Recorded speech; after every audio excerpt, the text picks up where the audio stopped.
All right, Valhalla Group. I'm your host, Snowflake, tonight, all by myself. Ogre could not make it, but I got a really special guest tonight. The man's name is Austin Howe. You might know him from his YouTube page, the Mosul Medic. Austin is a former Marine who did a combat deployment to Afghanistan and then decided to go back to Iraq as a medic and help the Iraqi special forces over there. He's also got a wealth of medical knowledge and has no problem calling anyone out who he feels is blowing smoke up their ass, which is real big in the contracting community. So without, stroking his ego too much, Austin, why don't you introduce yourself to the group? All right. Well, thanks for having me on, first and foremost. It's an honor. Thanks. It's truly an honor. I know I'm stroking the ego, but I'm really grateful that you came on to talk to us. Well, I appreciate it, and that's kind of my whole goal. Even like when I created the channel, whenever I created Mosul Medic, it was kind of a thing. My first deployment to Afghan, I could put a tourniquet on in my sleep, but I didn't know how to maintain an airway. Yeah. I didn't really understand, what the tourniquet was. I didn't know what an arterial bleed looked like. I just knew, hey, this is how to throw on a tourniquet. And I never opened a pack of Quick Clot. I didn't know how much was in there.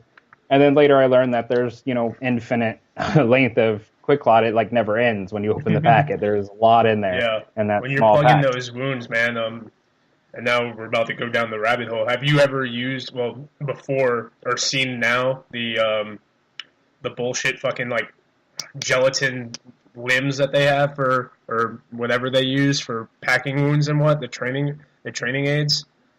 I've seen them. I've never used them. I've seen a lot of them, and I've tried to. For a while, I wanted to get active and stop the bleed day, so I wanted to put together some trainers and stuff. My goal overall is to provide free training, free knowledge for anybody that thinks that I profit off of like the Mosul Medic channel. I don't make a dime off of it. Yeah.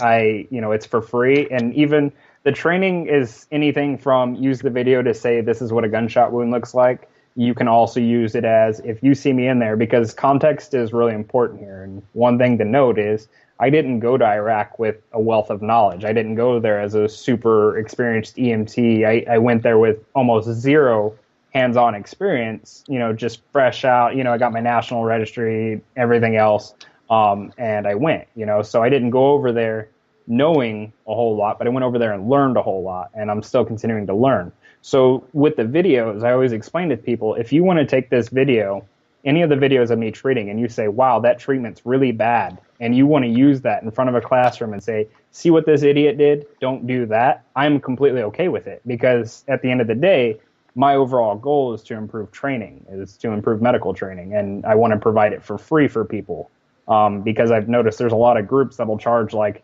$1,200 for a one-day course, and the people that go to those are the guys that have like $5,000 MVGs and stuff like that, but the everyday concerned citizen needs to be able to learn this stuff too. And a lot of times they want to know it, but they don't have the money to spend on that. So yeah. I really want to be able to improve. And, police departments only have such a certain budget, so I offer it up. Where I work now, I work as an EMT. I really don't want to disclose where it's at just because as you know, there's a lot of backlash on the internet with a lot of the guys that I like to call out. So I don't want that falling back to me on my work. But where I work now, we treat a lot of local police officers and stuff. And each and every one of them that come in, I offer them the same thing. Hey, subscribe to my channel. You can use the videos. You don't have to subscribe. You don't have to comment. None of that stuff. Don't charge a dime. You can go on YouTube Rip or one of those Rip channels, take the videos, put it in a slideshow. It even says in my description, use these videos at your free will and use it for training. And that's my overall goal. I find that awesome that you're willing to do this all for free, because first off, the amount of money you put into training, whether you're an EMTB or a doctor, a surgeon, whatever, there's a lot of money you put in. So just to have the, I guess the feeling that you need to give back, and a lot of guys will want to give back, but they'll want to do it at a price. Like even like, I know people have gone to churches who are just like, it'll be real cheap to teach the whole church, maybe $50, just covers their gas money. But I know for a fact, and we've discussed this off air multiple times, that you want to do this always for free, constantly. Yeah, And there's been a couple groups that have invited me. They're like, "Hey, we'd like you to, come help us teach them stuff." And I'm like, "Okay, I don't want anything from it." They tell me, "Oh, I can pay you for this." Like if it comes down to paying for travel, so I'm not going into debt because I did spend a lot of money, out of pocket to go to Iraq, and it's like if I can, if you can cover my fee, my travel fee, that's one thing, but I don't want to profit off of it, and that's the big thing. That's my overall goal. And eventually I'd like to be able to do it to where, I could travel and teach groups of people, and if it is the backyard shooters that have the $5,000 night vision goggles, and they want to learn, or if it's, a concerned grandmother or concerned mother of four that, because they know that toddlers are always getting, injured or hurt, that would like to know how to like splint a broken bone or, do the basics or even do the advanced stuff.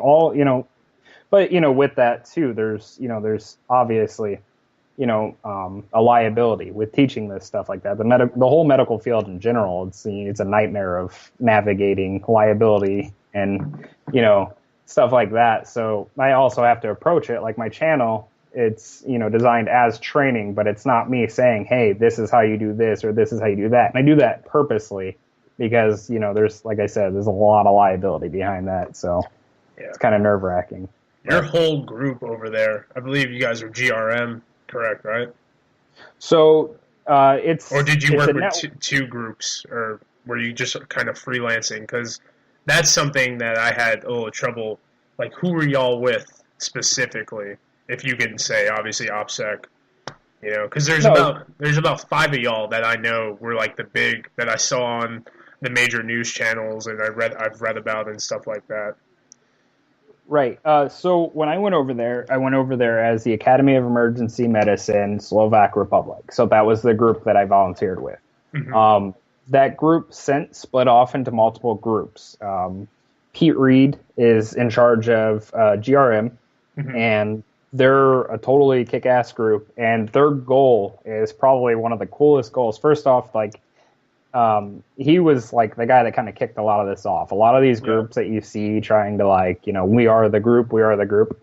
Pete was behind most of it. And his new goal is to help supply like these medical groups over there to get them supplies. So anybody who's ever done like logistical work knows that it's a complete and total nightmare. Try doing it, in a war zone with a lot of non-English speaking counterparts and a lot of other stuff, and then getting everybody the supplies they need. That's Pete, and that's what Pete does, and he's been there for years doing it. So he went a different direction with GRM. I wasn't a part of GRM, but it's a totally great group. They're trying to help push for getting supplies to all these NGOs so that they can treat people. The group that I was with, it was 2 Slovakian guys. They're part of the Academy of Emergency Medicine, Slovak Republic.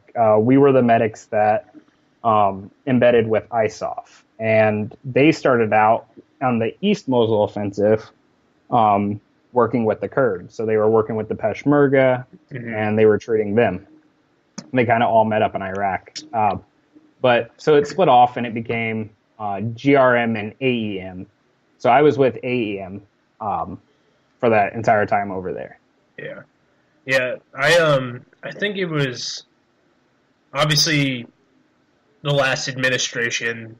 The big push was to get out, and I think any honest, good service member, politics aside, could be like, this isn't going to be good. Regardless of the war wasn't over. Even though American troops were taking a step back, still things were going on, and obviously the enemy. If they see a, bunch of geared up grunts, Army or Marine Corps or whatever, or just Americans or coalition forces, they're going to be like, we've fought these guys one-on-one. We got our ass kicked. Let's wait. They're going to leave eventually, And I know when I was in Afghanistan, our casualty rates went down for coalition, but, we still had ANA guys getting killed. You read and you hear and all this stuff, and ANA guys, outposts get attacked and whatnot, and you're just kind of like, well, the average layperson would say, well, that's just they're taking they're up in the fight now. I'm like, no, it's because Taliban's not fucking stupid. They're not going to fuck with the Marine Corps or the Army. or any coalition forces, they're going to fuck with these guys because they know that these guys don't give a shit and they're not trained as well and they're fucking retarded. They've seen them do Yeah. push-ups, they have YouTube. So being there for fucking the push to take back Iraq, essentially, specifically, you are the Mosul Medic. What was that like? Their morale, like stuff like that, and how openly learning were they to learning American medicine or just any sort of basic medical training and whatnot? Like, what was that going on? Like, just everything about it, man. Because I think so many of these people in the States, and myself included, like, we may have went to Iraq, Afghanistan, or whether we were kicking in doors and whatnot, but there's a certain thing like the people, people fighting for their home. Essentially how America was when we fought for the revolution was our home, like, what's that whole situation about and being embedded with them? Yeah, so the whole thing, it's obviously a mess. Like you said, politics aside, anybody could sit down. You could sit down with 20 different people that went to Iraq, and everybody will have a different opinion on what should have been done differently, etc. But some important things that I noticed in Iraq specifically was some of the civilians. So one of the like you said, it's the local groups. They're fighting, for their homes. They're not, fighting for any, argued political reason or whatever. There's legitimately people showing up, executing and torturing people, and these guys, they wanted them gone. But one of the interesting things is you often hear. So I went to fun tidbit. I went to school in California, and I got a useless major. I was a poli-sci major, and part of that was listening time after time again. These anti-military rants, etc. And so I went over there, and I was kind of like, before I left, I was kind of like, should I, put an American flag on my gear? There's probably like this really big hatred towards Americans because, the invasion, I didn't know what to expect. I didn't know any better. So I didn't bring any like American, I didn't bring in any American flags or anything specifically, because I wanted to kind of, just go over there with this approach that I just want to help people, whatever. And oddly enough, I always got asked, do you have an American flag I can have? Do you have an American flag for me? And I was really like caught off guard. And I was like, wow, I really, expected this, this thing. But as you explained, working like in Afghanistan with the Afghan National Army and being over there and everything, the approach to Iraq on a military level is a very unique one. And it's one that I think a lot of people can get behind because it's a strictly advisory role. Strictly the Americans sat back and they said, hey, we'll advise and assist, but for the most part, you're doing the fighting. And that's exactly what happened. And a lot of the Iraqis were grateful for that because, we weren't showing up calling the shots and everything like that. So, like kind of the attitude towards being an American over there was something that I expected to be negative, but it really wasn't. And I thought that was pretty awesome. Like the way that that turned out without getting too political or anything.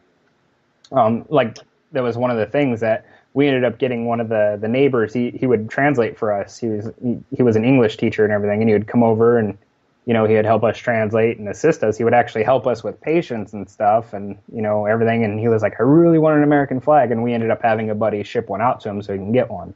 Yeah. So that was that was pretty awesome. And then on the note of them fighting, a lot of things that you don't really see on the news or anything. They don't have their own like emergency medical services over there like you would think here. Like here, you get injured, you dial 911, somebody in an ambulance shows up and helps you. Over there, it's a totally different world. And so the WHO, they donated a lot of ambulances. Okay, well, a lot of those guys have no experience with it. So like the people that would come and drive ambulances were like local neighbors. Their house got blown up, or they just really hated ISIS so much that they wanted to help, so they would volunteer to drive the ambulance. And there was, instances like this that you would see on a daily basis, somebody volunteering to help, people helping us with casualties, Yeah. It was pretty awesome to watch. I've also seen, I don't know if it was your videos, but I think it did involve Pete Reed, was just pickup trucks as well. Like, just basic pickup trucks, and I see y'all staged outside Pete Reed's videos of y'all staged outside. So I can imagine just being in a more, well, not even more, it's a fucking war zone country that you kind of make do, and I think that's another thing that you can bring to the forefront is just kind of making do, you know, because I can imagine WHO, or WHO rather, did a lot to help you guys out, but at the same time, like, it's fucking Iraq. You know, shit never goes to plan. You know, shit doesn't go to plan when you're working EMS in the States. Add in the whole fact that it's Iraq. It's not the easiest time to work. Oh yeah, and it was a total nightmare for a plethora of reasons. So, like rapid transport, like a lot of the comments, if they're negative comments on my video, it's normally somebody who doesn't understand the context of what's going on in the video. You know, like, why aren't you rapidly transporting this patient? And what they don't understand is the way, like, say we got a casualty, the way it would work is there were certain field hospitals, like humanitarian groups in the area, that would only take civilians. There was coalition that would only take military, and if they had the time or they had the resources, they would take a critically injured civilian. And depending on the injury, depending on the severity, and depending on how overwhelmed that hospital was, so we would get a patient and we would have to first find out where we're going to send them.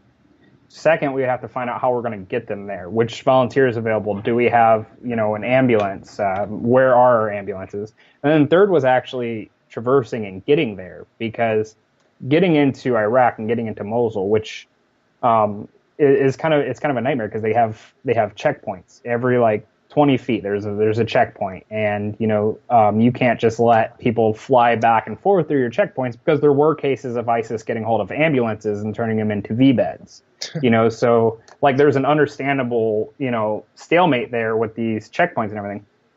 So by the time we would get a hold of, like, you know, the Red Cross was out there, you know, by the time we would get a hold of one of these groups and they're like, yeah, we will take that patient. Then we, you know, load up the patient, you know, how's our patient load? Can we afford to send somebody with this patient, or are we just going to have to cross our fingers and hope this patient survives, you know, the hour-and-a-half ride? And a lot of these hospitals weren't even distance-wise, they weren't even, you know, that far away. But because when ISIS knew that the Iraqi army was going to come retake the city, they would destroy a bunch of the roads. You know, they put a bunch of IEDs in. The Iraqi army would make berms to prevent V-beds. V-beds were a massive thing in Mosul, so they would dig up these dirt berms on the roads and stuff to prevent V-beds from just driving into checkpoints and stuff. So even traversing, you know, you're trying to drive through all these destroyed streets, through all these checkpoints and everything. So it's, you know, it's a lot of work to get a patient from point A to point B, and it's a lot of time, you know, which is why groups like GRM, they're, you know, a gold mine of, you know, resources in a situation like this, because of what a big nightmare it is logistically. And that's like, you know, if, like I said, if I get really anything negative on the videos, it's something like that. And it's not, you know, it's somebody not getting the context to the whole video. Like, okay, why are you taking so long with this patient? Trust me, you know, it's not because we wanted to. It's funny you mentioned just negative feedback in general.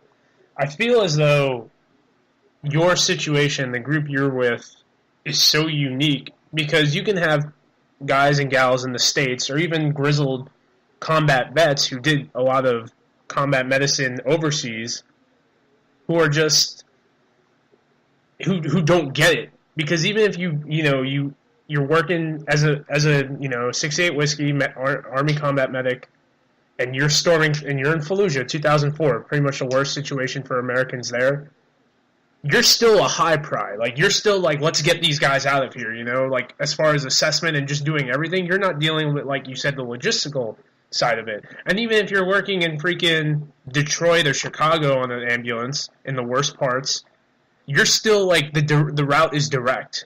So dealing with all the little nuances and nonsense personally, and still being able to have a save or stabilize the patient, and then what happens after you drop them off, you know, you can't control personally. And then to hear people with no grasp outside of their, like, own little box, their world, like, that kind of a little bit pisses me off for you, because it's just such a ridiculous situation to be put into. And then some of these people just want to keep talking shit. And, like, it's, you know, everyone talks fucking shit. That's not the big deal. It's just kind of like, all right, guy, calm down, you know? Like, you're working on an ambulance, someone gets shot, you do your assessment, you assess everything, and then you go to Mercy Memorial or whatever the fuck it is. The combat Right. medics, like, even so, like, there are times you can't get people out of situations, but I can only imagine, and I don't know if this happened to you or whatnot, you showing up to the aid station or the humanitarian station and just being like, oh, no, not this one. You got to go freaking 15 clicks the other way. And you're like, bro, he might not have 15 clicks. Be like, oh, that's policy. My bad. Well, yeah, and it's funny that you mentioned that because, like we discussed earlier, there was this hit piece that came out on the Independent that was like basically talking crap on our group. They alluded to all these things. They basically described our group, but without kind of mentioning us. And it's weird because, you see something like this, and it's from a group that was paid to be over there. And now they're like basically, trash talking your group that paid out of pocket to be over there and was like doing more work than you. And you see something like this and you're like, well, who sat there and thought that they were going to like win this battle, that they were going to, start this hit piece and that it was going to go well for them. And, that MSF group wrote that article on the Independent, why are doctors in the Middle East cozying up to foreign armies, and they basically like referred to us as cowboys. They referenced one of the Norwegian doctors that was a volunteer for us because she had camouflage on, and they were like, she's wearing combat gear, and I'm like, can anybody explain to me how your treatment is less successful because you're in combat gear? Yeah. Like, how does that affect the overall patient's well-being? And in fact, if you want to get down to the dirt on this group like MSF, this group's directly responsible for the death of at least one person because of their nonsense like rules. And part of understanding like this complex, like the whole situation of like humanitarian aid groups in Iraq is like this massive cluster of like complex like hoops that you have to jump. It's not an easy thing. And basically, you say, a lot of people are like, oh, you were part of a group, oh, were you with the military out there? Did you get deployed out there? And it's like, no, I was an NGO. And then you have to explain to them what an NGO is. And that can be difficult because NGOs are kind of, this gray area of like groups. And it's kind of hard to like, you have your groups that get their funding and say they get their funding through the UN or something. They have to jump through all these hoops. They have to follow all these crazy rules. If you're privately funded, you fund yourself, then you have a little more wiggle room. You could go to the front line, you could sleep at the front line. Groups like MSF that get paid, they have to stay so far from the front line, which is crazy because all of them say that they were in Mosul. Like all these groups, they're like, oh, we were in Mosul. And half of these groups never seen Mosul. They were well outside of Mosul, like hours outside of Mosul. And they're like, oh, we were part of the Mosul op. I'm like, no, you weren't. You sat somewhere in Kurdistan or you sat somewhere in Iraq, And the issue with it is, and I don't say that to be like condescending. I say that with a purpose. And the reason why I say that is because like these groups are all like, these guys were going to the front line in camouflage and they were being cowboys. They were fighting proxy wars and stuff. And it's like, okay, first off, we're in a war zone. Yes, we're going to wear combat gear. We're going to wear body armor. We're going to wear helmets. That's personal safety. It's one of the very first rules of being EMS, of treating a patient. Are you safe yourself? Yeah, don't be a victim. And it's funny. And it just blows my mind. It's like, why the fuck do you care? Like, why do you fucking care if X is going on in a proxy war? It's like, how does that affect you? Is it affecting just... I get really butthurt sometimes about shit like that because I'm like, when you have these independent, like things like the Independent, obviously very open about their affiliation, you already know the connotation of news you're going to get. Now, right. Without being too political, like obviously they're going to have an opinion and that's going to be fine and that's their right. But if you want to go over there and do what you're doing and you're not, and you're not essentially, you're not killing anyone, you're doing your best and you're getting a little bit more, aggressive into the, into the triage and whatnot. If you're just going to stand off on the sidelines, don't even bother coming to the game, and like you're criticizing me because I'm going out and I'm actually in Mosul. And, I'm helping out, and I'm helping civilians, and I'm helping out Iraqi forces, and you want to get on me about that? It's and I'll say the analogy again. I always felt that anti-war protesters it's really easy to criticize anyone about the military or just any sort of service when you've never done it. Like, I take people's opinions who were in the military and maybe they're very anti-war or whatever their opinions are, or farther on that side. I take it with more weight because at least this guy woke up at 04 in the morning and hated life for a little bit, you know? Like, he kind of gets the whole thing. And well, and that ties back into my whole thing of like pointing out that like these groups weren't even there, and you know they were outside. And I think what a lot of it is they're kind of like projecting their their insecurities or whatever. Like they saw that like all these groups like North American Rescue was like sharing these groups are doing awesome, and then you got MSF getting paid over there. And they're like, well, wait a minute. These groups they called us, what do they refer to it? Medical actors. And they're like, oh, these guys are medical actors. And there was like this big scene, this like big picture where we found a giant, there was a giant ISIS billboard that like led right into the city of Mosul, like the Mosul proper. And it was up there and it was like, property of the Islamic State. And we set up a triage center there as kind of like, sticking the, flipping the bird to ISIS. yeah. And, we thought it would be funny to paint our, our team logo, our little motto, make Mosul great again, on this massive ISIS billboard. I saw those patches, man. Those are unique. I love those, man. Well, so we put it up on this billboard, right? And all these media groups, they're there. They, and the media, it's funny because you hear a lot about, fake news, and it's crazy because you never realize how true it is until you sit through a couple interviews with these guys who are like have loaded questions and they're trying to steer you into like lying about something, and which I had a lot of. I got interviewed over there probably about 30 times. Out of those 30 interviews, the only people that published their interview was Stars and Stripes because they didn't really have an opinion on it. But like CNN, all these other groups, I sat down. I told the CNN reporter she's fake news. Like I had no problem like telling these groups to their face. Like Time Magazine was another one. We got into a big shouting match. I don't know if you heard this story. 200 civilians killed in coalition airstrike. Absolutely, totally, 110% fake news, like 100%. And this, we were the closest group to where this village was, where they recruit, or this little area was where they, where Rudall kind of like suggested that 200 civilians had been killed. But the issue is that the day that they said that there was 200 civilians killed, they reported it 2 miles behind ISIS-controlled territory. They claim to have driven their, unarmored SUVs 2 miles behind ISIS-controlled territory, find 200 bodies killed in a coalition airstrike, confirm that they were civilians, and leave without taking a single picture. And this became news.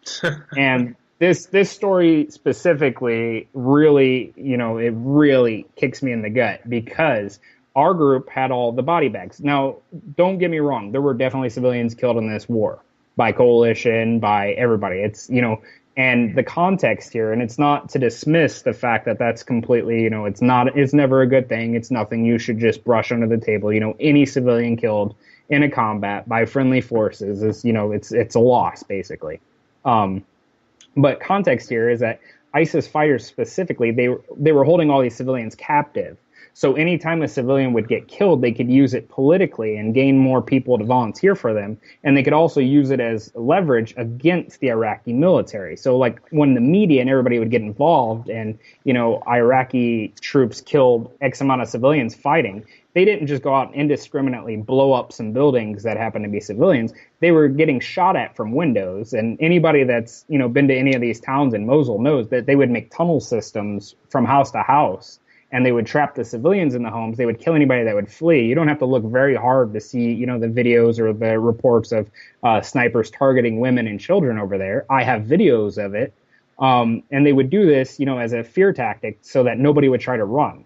And then now these guys would use these homes full of civilians. They would fire rockets out of them or shoot at it. And then they would run into the tunnel and they would go 12 houses down, and then the house that they just shot from would get blown up, and lo and behold, it was full of civilians, So it was a totally, a genius move on their end, because any time that, the Iraqi forces or, coalition forces would hit these confirmed buildings to have ISIS fighters in them, it would turn out to be civilians. Well, So we had body bags for civilians. There were several times. There was a 2-day air campaign that the Iraqi military did, and they took down a bunch of high-ranking ISIS members. And during it, there was, a village of civilians that got killed. And we happened to be right there in their district. They came by, they asked us for body bags, everything. We helped them load the bodies up and everything. And, and it's incredibly sad. And it's, like I said, it's a loss. One civilian killed by a friendly force is a loss. And it's terrible. But this report that 200 people were killed by one is totally fake for a multitude of reasons. One, if you step foot in Mosul, you look left to right, everything's destroyed buildings and rubble. Your little media group's not going to be able to pull this rubble apart and get an accurate count of, bodies. Still to this day, any number reported from Mosul of civilian casualties is fake. It is a guess at best because there's no way you can count all the bodies and all of the rubble there. It's just completely rubble. It's, it's a mess. It is a really big mess. So whenever you see these things, civilians, and, I had family members share this article, curse the U.S. killing these civilians. And it's like, that's my family while I'm over there, witnessing that this did not happen. And then you got a little group like Rudall claiming they drove their unarmored SUV 2 miles into ISIS-controlled territory, and nobody thinks to question it. And why don't they question it? Because they weren't there. They don't know what the actual situation. They also don't want to look into these things because a lot of times in this day and age, it's not confirmation, it's affirmation. People who watch X News watch because, these guys got it right because I believe that and I'm an awesome person, right? And not only, Right. I like how you say when you have these reporters unarmed. I don't know. Do they carry? I assume they have security teams over there. I don't know if they do, but whatever. But do you picture a guy like Don Lemon off CNN actually digging through rubble, doing all this bullshit? No, they're fucking not. No, absolutely not. And like a lot of the times, so that whole report, right? That report went live, and like what happened was it became super political. And media was like, demanding that the U.S. look into this. So what happened was for several days straight, the U.S., the coalition forces couldn't support with air. And the U.S., I say U.S., but the coalition air support was massively effective against ISIS. And, they were terrified of the drones. They were terrified of the, the C-130s. They were terrified of the A-10s, everything, right? And then they got shut down for a couple of days. So during these couple of days that the U.S. coalition forces couldn't support with air, we got a massive surge of Iraqi forces that were injured, that were coming in dead because they couldn't do anything. They were stuck sitting in a stalemate. They couldn't move because they had no support to move. So they basically had to sit in these, unguarded positions in the middle of liberating the city. And they started getting shot, like left and right. We were getting sniper casualties almost every day. And it's like, you see something like this and you're like, that was a completely genius move from ISIS because it was very effective. And then media groups, they take it and they run with it. Yeah. So like we had Time Magazine roll up and they're like, oh, how does it feel being Americans over here and knowing that the U.S. just killed 200 civilians? And it's like, fuck off. And, I asked them, and it was funny because we had all talked about how it was fake, how it absolutely didn't happen. Because when we heard about it, we got a bunch of body bags ready. We're like, let's count your body bags. We're going to be incredibly busy today. And we're like, people are going to be, the civilians, they had rolled their loved ones in on little carts because they knew that we had all the body bags. We had to deal with this quite a bit. And we're like, we're going to be really swamped today. And we all got ready and nothing happened. No, nothing came from it. And it's because the whole situation didn't happen. But you get this Time reporter dude and he's like, oh, how's it feel trying to guilt trip us for being Americans over there? And we're like, oh, did you see the bodies? He's like, oh, no, oh, really? So you didn't see any of these bodies? Hey, can you show me on the map where the district is where the 200 people died? Well, no, but it was reported. And it's like, so you haven't seen the bodies. You don't have any confirmation. You don't know which district this allegedly happened in, but you're sitting here guaranteeing me that it's the real thing because another media outlet reported it.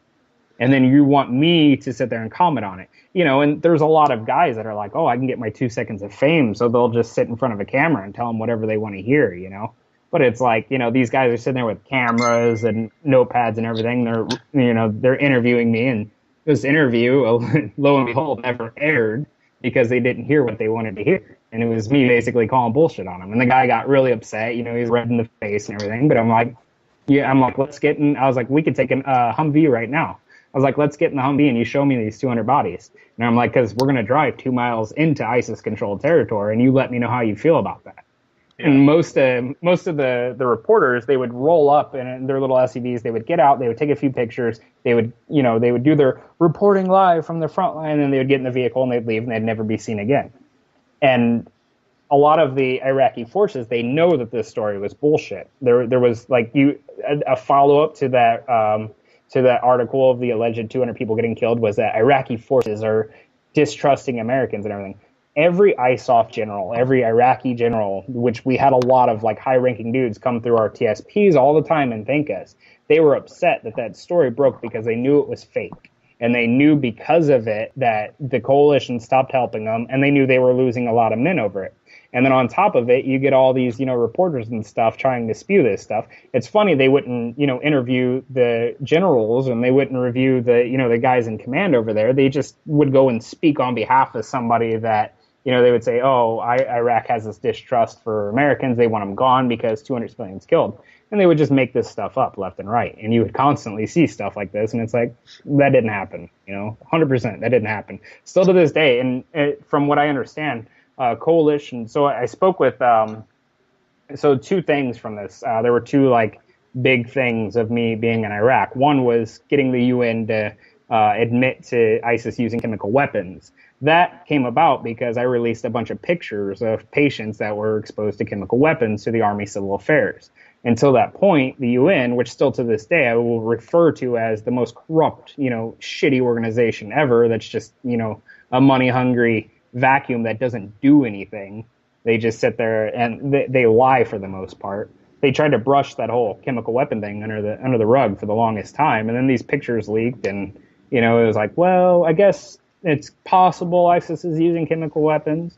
And so there was that, and then there was the airstrike story. We went there, we're like, hey, we were the closest to the front. There was an investigation. Anything we could do to help, we were all there. This didn't happen. And from what I understand, there was like nothing coalition could really do about it. So they had to make a comment about it, and they had to kind of confess to it, or they had to, say, oh, it's possible that, 200 civilians were killed, yada, yada, yada. So they more or less took the fall for it because they had no defense. They had to. And they have to. And it's crazy because 200 civilians were not killed in that airstrike. But how many civilians were killed because of the lack of airstrike and the lack of aggressiveness? Like, the coalition, the Iraqi forces, they have a plan. And then all of a sudden, Don Lemon wannabe wants to release a bogus article. And then it's like, bro, we're making some good here. And then you fuck it all up. Like, you got 200 civilians killed. If possibly. Maybe less, maybe more. I don't know. But how many days did you say again? 2 days without airstrikes or coalition? It was possibly more. I couldn't tell you an accurate number, but I know for several days. They halted, because, regardless. And because of this, they had this hatred for the media, so they wouldn't allow media to any of our positions. So media were literally sneaking in the back of ambulances to take pictures and stuff. So there was a good couple days there where media was not welcome on the front line because they were hated by everyone, by all the Iraqi officials. They were getting turned away at checkpoints. A lot of media groups were trying to pay big money for somebody to smuggle them to the front lines to get a story. So it definitely blew back on them, and it's weird that they didn't mention that. So what you're saying is that people in Iraq view CNN as fake news, yet half of our country still watches it religiously? Yeah, and there's a picture of me and one of the local kids sitting on a I've seen that one, man. Your pictures are fucking awesome, by the way. There was a lot of like people attempting to interview, and you could go to any of the locals, and it's funny, like I mentioned earlier, I went to school in California, and it's a bunch of kids that have never left their parents' home talking about the real world, and it's like, you don't know the real world. And it's the same thing with these situations. It's people that have never stepped foot in a combat zone or never opened a book, couldn't tell you where Iraq was on the map, that have an opinion on it based on something they read on CNN, and it's like, that's that kind of stuff like that. And it's like, and then I say something about it, and it's like, well, who's this guy? Nobody really knows this guy. Well, CNN. Who the fuck are you? And I'm like, dude, I'm there. It's two things I want to bring up. We're gonna have to transfer on to another feed because we're running out of time on this. But the last two things I want to bring up are it's funny when President Trump announced the increased bombing campaign and increased coalition forces in like 7 countries or whatnot, but 90% of the time people couldn't even name those 7 countries. And also how like for years upon years, like more civilians were killed in the Afghanistan-Iraq war during the Obama administration, but yet it's quiet. But Trump, dropped the Moab and everyone lost their fucking mind. And it's just like shit like that, It's just people just picking a side, And I obviously lean a little bit more conservative, but I try to stay in the middle as much as I can. I'd like to have the facts, whatever facts they are these days, but I'd like to have the facts. And it's funny to hear some fucking kid, like you said, because I think most vets, especially in our group, a lot of people, they join the military, go to Iraq, Afghanistan, go to college, and it's the same thing. You're gonna tell me about Middle Eastern policy, yet you can't even open up a map, show it where it is. I was like, my mom's Iranian. Like I've been born in Middle Eastern policy, man. It's like it's all this nonsense, and you're getting taught by people who've never been there, and then that's why a lot of us do turn to contracting, and we're just like, it's not the greatest job ever, but it's money, and it beats going to a liberal arts college. Yeah, absolutely. But I'm gonna kill this feed, and then I'm gonna switch us over to the next one because I feel like we still have a lot more to talk about. Yeah, works for me. Let me pause.